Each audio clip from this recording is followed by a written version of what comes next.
Hey everyone, so this video is about types of program and doubts in your mind. So first of all, we will consider the types of program. So before learning programming, it's better to know that how many program types are there. So first of all, if we talk about the most basic types, then we have three types of program. First one that we generally write in our command prompt and terminals, which include the syntaxes and just a backend there.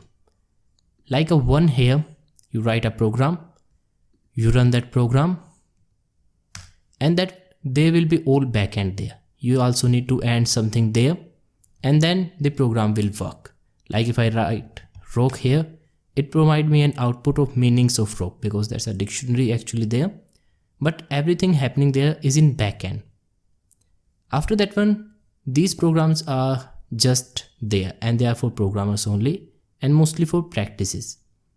After that one, second type we have is the user interface programs, like the Atom, in which I am actually running my code. This one is a user interface program. Other example of this one are like this Caterpillar game. This one also is a graphical type of program because it has user interface.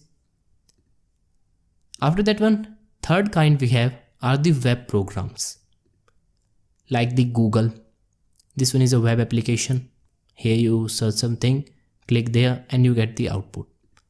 Apple website, this is also under the web development. So this is the third category of programs, and we are going to cover each of these one by one.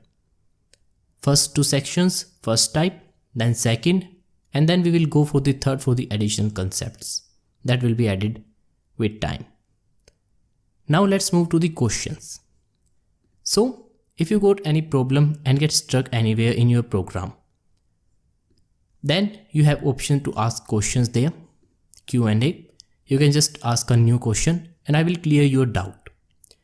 One more thing, before asking questions, it's good you will check there that your question is already asked or not. So if that's not solved, then just ask that one. Otherwise, go for the solution there. And also, when you are asking the question, please try to describe the question completely. Like I'm getting the error in my code and my code is this one. So that I can have an idea that what you are asking.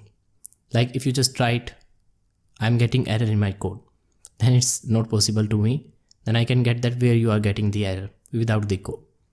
So try to ask the question completely so that I can view that one.